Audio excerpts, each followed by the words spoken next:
Welcome to episode 51 of the Monday Night Review. I am recording this early, and then I looked at the time and I realised it's no longer that early. It's 9:15 in the morning, but I had planned on getting up really early to record this.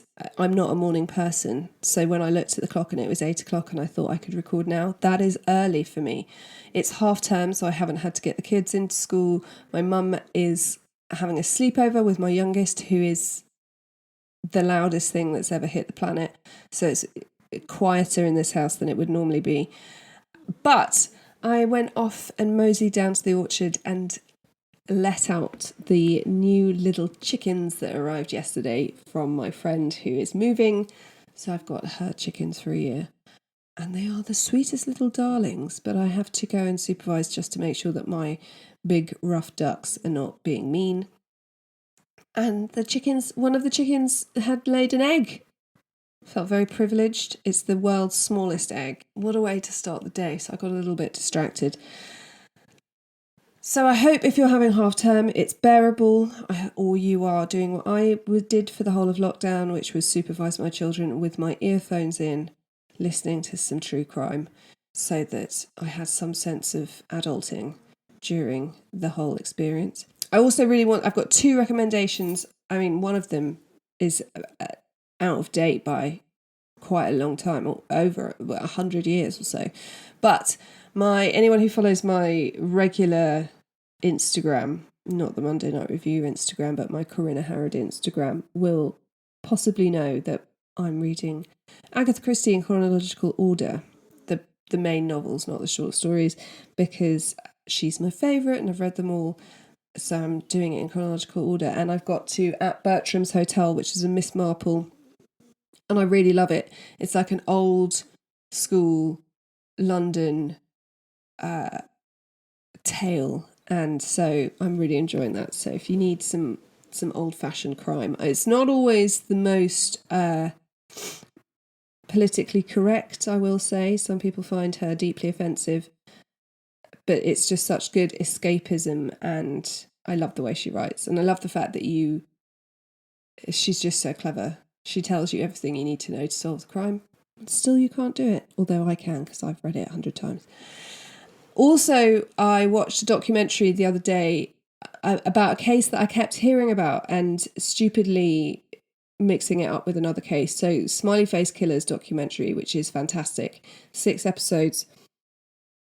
I watched it. I think it's on Hey You, but I had a free. I think you can get sign up for a week free, and so I just watched them back to back. Which is about loads of murders that are going on in the US.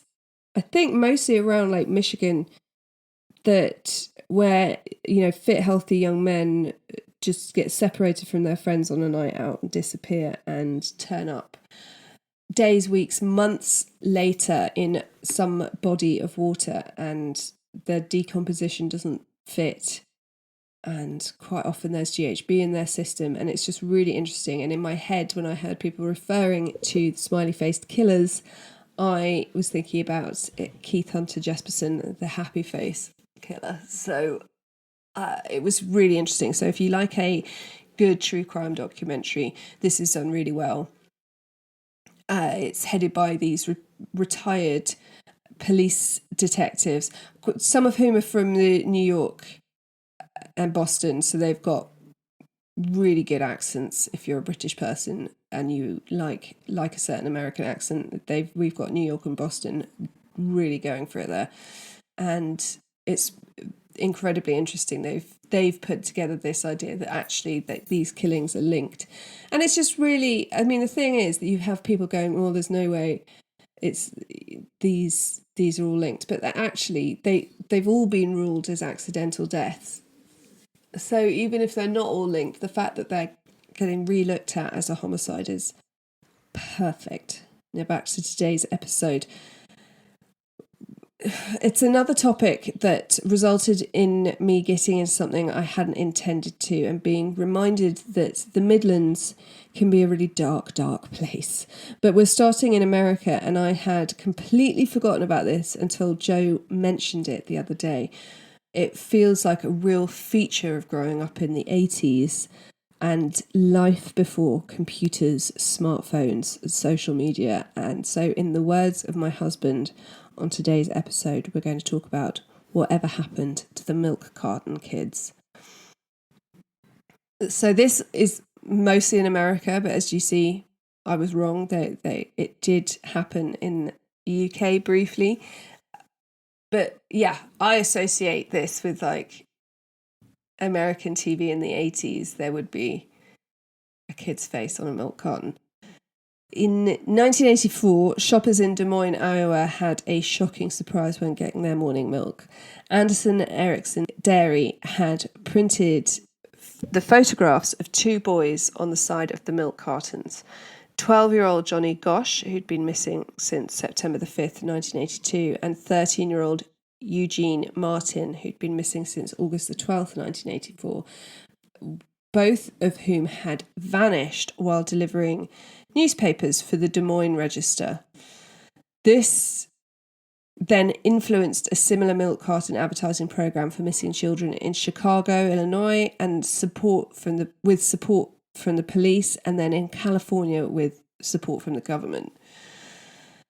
Johnny Gosh went missing on his paper round on the 5th of September 1982, and though his parents were alerted early, the neighbours started calling to ask why their papers hadn't been delivered.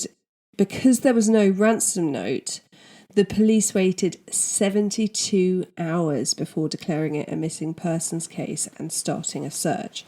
We now know that the first hour in a child abduction is vital, so leaving it 72 was just horrendous. Must have been the longest 72 hours for that family. Gosh's delivery wagon was found less than 2 blocks away from his house, but his body was never discovered. In 1984, the Johnny Gosh bill was passed in Iowa, requiring police to investigate a missing child's case immediately. In 1997, Johnny's mother, Noreen, says a man turned up on her doorstep in the middle of the night claiming to be Johnny, and he talked to her for over an hour but refused to tell her where he was living, and he opens up his shirt to show a birthmark, which Noreen says was similar to Johnny's. So they chat for an hour and then he vanishes again. And Noreen is convinced that it is her son, and I don't think it is. But I wonder how the man knew about the birthmark and whether it was in the papers at the time, whether that was given by the family as a sort of way to recognise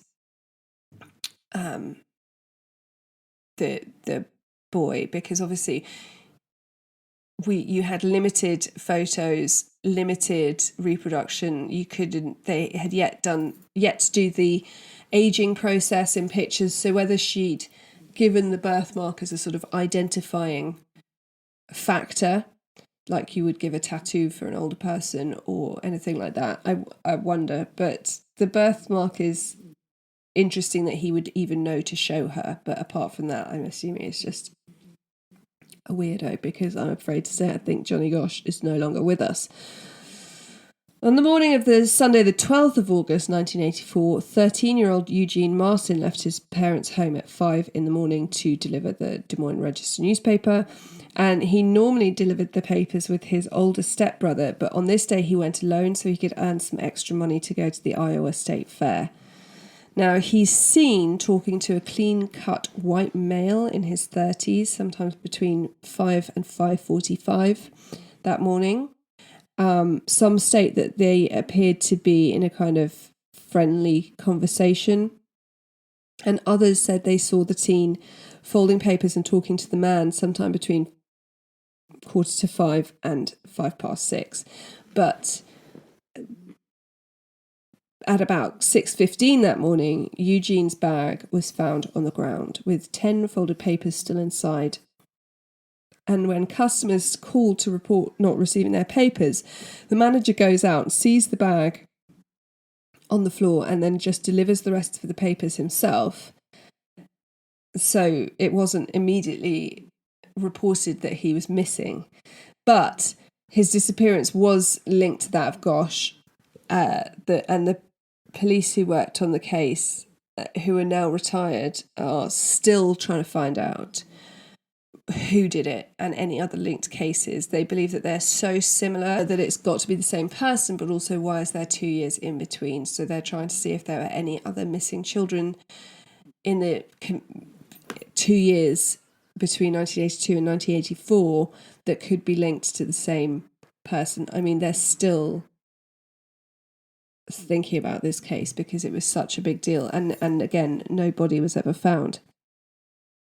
At approximately 8:40 that morning, the search for Eugene began, and he's just not been seen since. The most famous, possibly the most famous disappearance that's hit the headlines and has been on the milk cartons is Eaton Patz, who was disappeared from Manhattan in 1979, and Adam Walsh, who vanished from a Sears department store in Florida in 1981. Now, Patz had persuaded his mother to let him walk the 2 blocks to his school bus alone for the first time. He was 6 and he never made it to the bus stop. I mean, his mother must just awful. Eaton was declared legally dead in 2001, and there were just never any leads until 2017, when Pedro Hernandez was convicted of Pat's kidnap and murder, and the body's never been found, but the police are pretty convinced they got that man.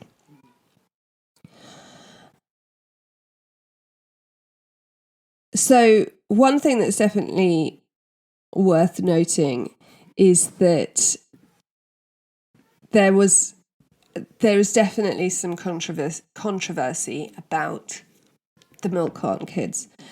They're very specific in who they show. It's always white children being shown, despite the majority of missing children being either black or Hispanic in the US.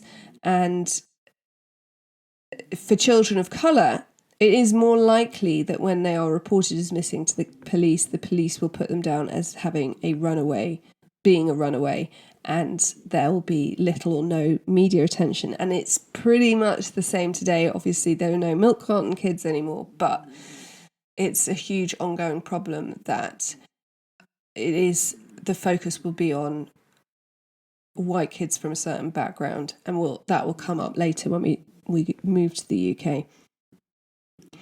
So in December 1984, the newly formed non-profit National Child Safety Council began a nationwide program called the Missing Children Milk Carton Program, where they put photos of missing children on milk cartons, and by March 1985, 700 of the 1,600 independent dairies in the US started publishing photos of missing kids on milk cartons. So despite the billions of milk cartons distributed under the campaign, most of the missing children featured were never found, including Eaton Patz. And it could be that some people argue that most of the children featured were abducted by non-custodial divorced parents rather than a stranger. Again, that is a very particular kind of abduction. One case such as this was of Bonnie Lohman, who was taken from her father, who had custody of her. And one such case was that of Bonnie Lohman, who was taken from her father, who had custody, by her mother and her stepfather. One day in the supermarket, Bonnie saw a picture of herself on the milk carton, and so she was I think she was 6 or 7. She was too young to understand what it meant, but her stepfather allowed her to get one of these milk cartons and then cut out the picture to keep, which I think is really bizarre. You either have to be stupid or have balls of steel to check out this milk carton at the supermarket while you're actually with the kid that's on the side of the milk carton. All you have to do is find some sort of murderino type who scans the milk and looks at the picture of the kid on the carton, and you're caught So the story gets kind of fuzzy as to whether the neighbours were babysitting or they got the same milk carton and recognised her. But that's what happens. Her neighbours recognise her from the milk carton and call the police, and she's reunited with her father. So the printing of these kids on the milk carton continues until the 1990s, when other programs become more popular for serving the same purpose. The success rate for the milk cartons was limited, and when milk cartons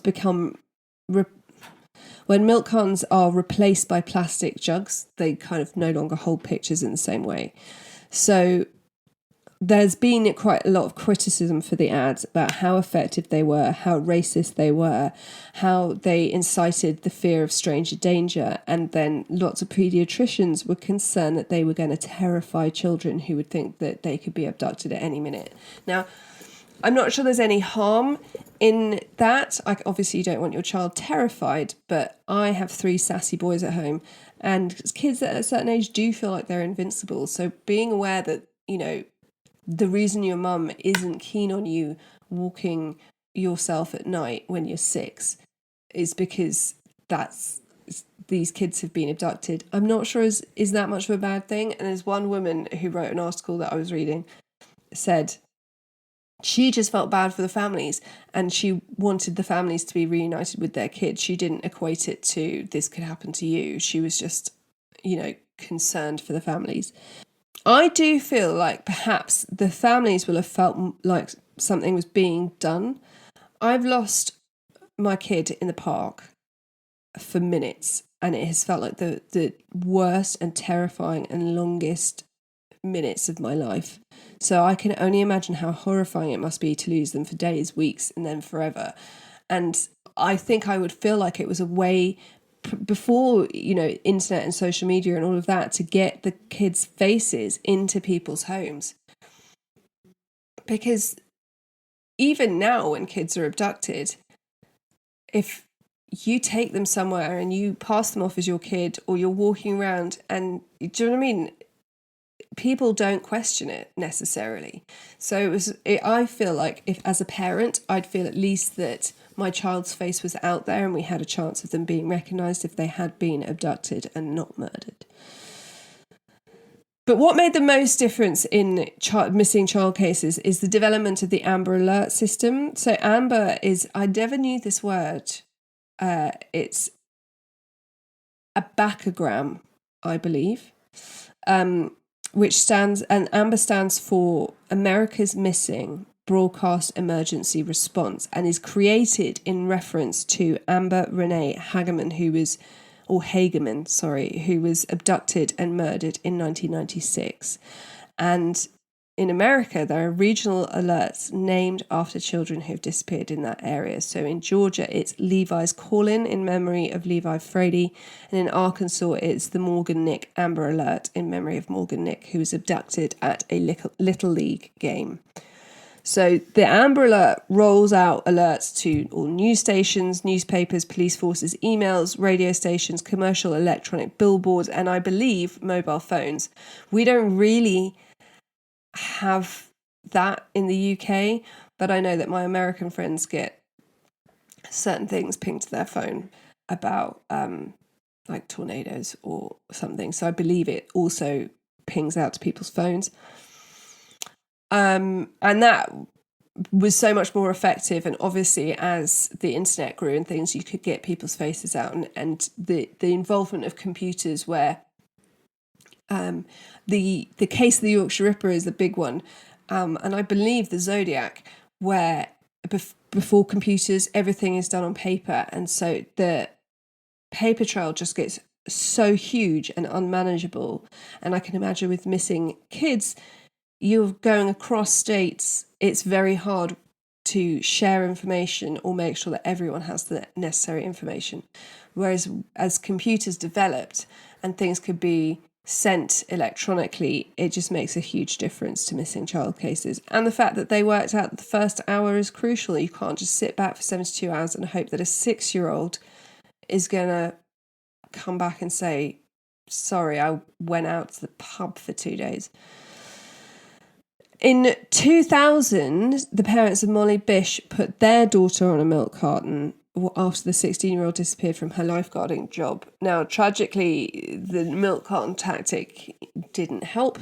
Molly's body was found 3 years later, and her case remains unsolved to this day. But they obviously had the same feeling where just getting the face into people's homes was so vital in the hope that they were going to find their child. Now, as always, when looking into this, I found more than I had bargained for. Typically, it came from my bad Googling.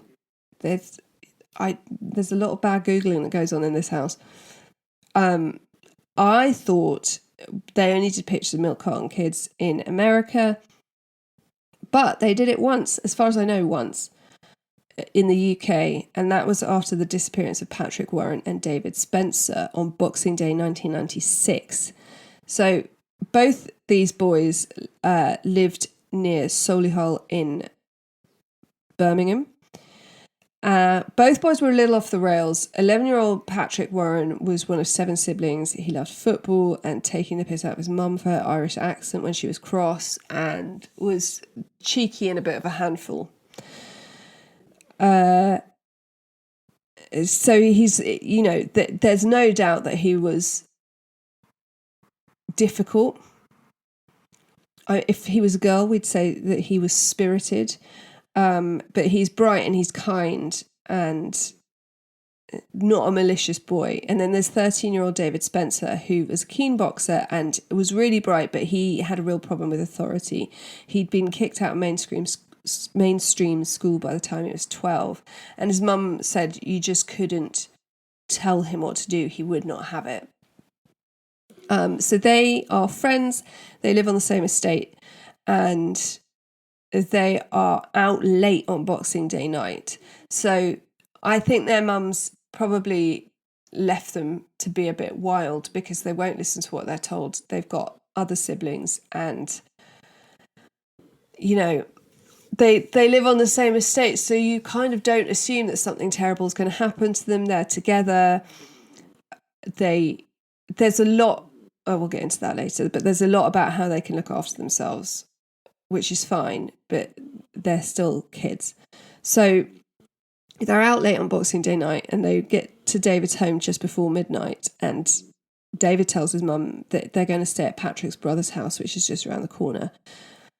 But the boys leave, but they don't go straight there. They dawdle around, they play a bit, and they go to the local petrol station to get some biscuits.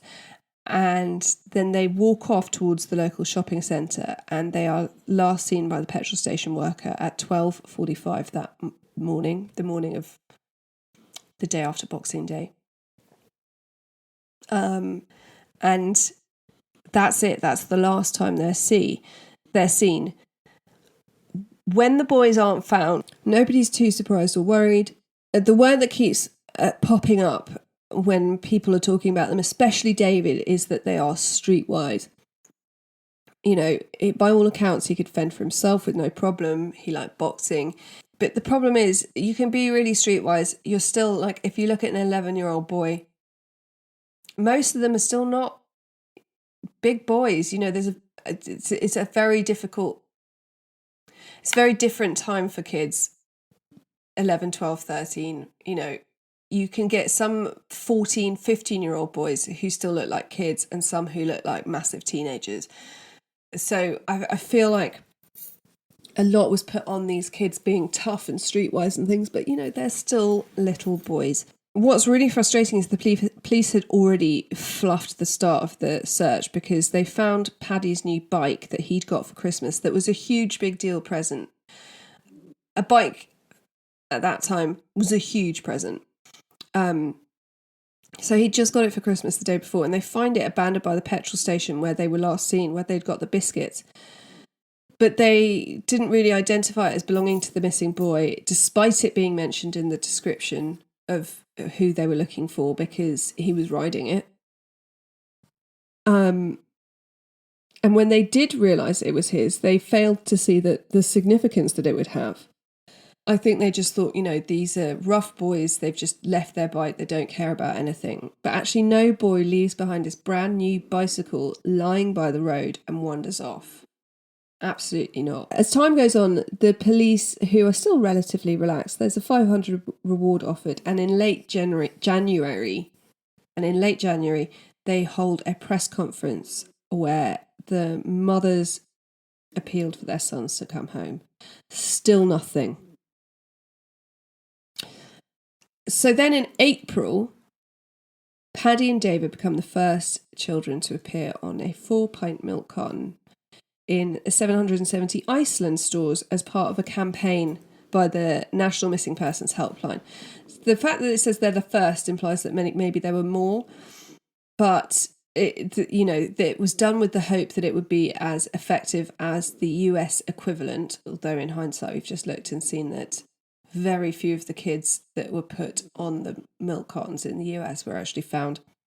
But it actually delivered absolutely no leads on the boys. And I think that's for two reasons. I think the choice of Iceland was quite niche. We didn't have an Iceland near us growing up for years. Although obviously, I guess they picked it on what was the most prevalent in the area. So I don't know. I wasn't in Birmingham in the 80s. So maybe Iceland was the most prevalent shop. But also, I think they had been abducted and murdered pretty much within, I think it's the first 6 hours usually that children are murdered after being abducted. If they are abducted to be murdered, obviously if they're abducted by a family member or something, that's different. But I think they have one man who's responsible. It was the middle of the night. They're not really going to have any witnesses. So a lot of criticism has been levelled at the police in their casual approach to the disappearance and the way the boys have been portrayed during the search. Described as chain-smoking runaways who'd been kicked out of school. It's kind of easy to imagine these are like big, fully grown, sassy teenagers. But if you look at the pictures of them, they are little boys. They're still very much kids, whether they're, naughty at school and a bit problematic. It doesn't really matter. They're still children. Also, there was the murder of a teenage girl about 10 miles away a few months after they vanished, and the police basically diverted all their attention. They had a body for that. It's kind of, they believed, lots of people believe that became more of a priority, a teenage girl with a body that you found, rather than these two difficult kids who you have convinced yourself have run away. So it kind of split the police's attention. The case has been opened and reviewed. They have searched lakes, they've searched mine shafts, and there's just no trace whatsoever of the missing boys. The prime suspect in the case is the paedophile and murderer Brian Field, who at the time of their disappearance lived only a few miles away from the boys. And in 2000, he was arrested for the rape and murder of Surrey schoolboy Roy Tuthill, because Brian Field had been arrested for drink driving and his DNA was put into the system and it matched the murder of Roy Tuthill. So police believe that Field, who'd been working as a landscape gardener at the time, he had a van, so he had the opportunity and the ability to dispose of the boys' bodies. He used the petrol station where the boys were last seen, and he has this history of kidnap and murder. It's very unlikely that he will have successfully kidnapped and murdered Roy Tuthill. I mean, he gets caught in 2000, but the disappearance of Roy Tuthill was in the 60s. So it's unlikely that he will have got away with that, scratched that itch, and then just disappeared and stopped doing it. So the police, I think he's their one and only suspect. And I think they're pretty convinced that he did it, and he's flatly denied it. Now, the fact that he's flatly denied it for some people is like, wow, they love showing off what they've done, but they don't. They especially if it's to do with children. So we think Brian Field is responsible, but there is no evidence. And it's been so long, it's going to be very difficult to find any evidence. In July 2021, David's younger brother Leo decided to take matters into his own hands. So a witness said that they had seen Field digging on land that is about 5 miles away from the boys' home. Now, the police said they should leave the excavation to the experts, but the experts weren't going to do it. So the local community started. Leo says that his life has been destroyed by his older brother disappearing, and he needs to find him. He needs to know where he is and what happened to him. He's fully obsessed and focused on finding his brother, and it's kind of distressing because the police, and you can see why, the police say they've taken into account the area and they don't think it fits and they've looked into it and blah, blah, blah. But as far as I know, the police have never dug anywhere, and I can imagine if you know that the culprit, the chief suspect, is a gardener and was seen digging in places around the time of the boy's disappearance, you would want to look. You would want to look. Even if police don't think that, it fits or it doesn't, they don't think it's there, you would still want to have a look. It's the same as, the police didn't think the bike was relevant. Well, I think the bike is relevant. So I think it's pretty difficult that the police have said, leave it to the experts who know about how to preserve evidence. But the fact is, they're not going to do it. So these men and women of the community have dug this whole area. The case has really affected the community, and it's still really affected the community. These were two boys from well-known families on the estate that just disappeared. They feel like the police discriminated against them because they had a working class background, and this stopped the investigation from being as full as it could. So Leo's team dug 4 meters down and then used specialised equipment that can detect human remains. They've found bags of evidence. They've found children's clothes, none belonging to David or Paddy, but you've got to ask why there are children's clothes buried 4 meters down, where the last person seen digging there was a convicted paedophile and murderer. And these bags of evidence have been handed into the police as of September 2021, but we don't know if anything was found. They have identified a new area of interest which they want to be digging up next. They have a GoFundMe. They're trying to raise $20,000 to do it because obviously it's time and equipment. And I mean, if anything happens, I will update you, but that is as far as we've got. And that is the distressing tales of the milk cart kids.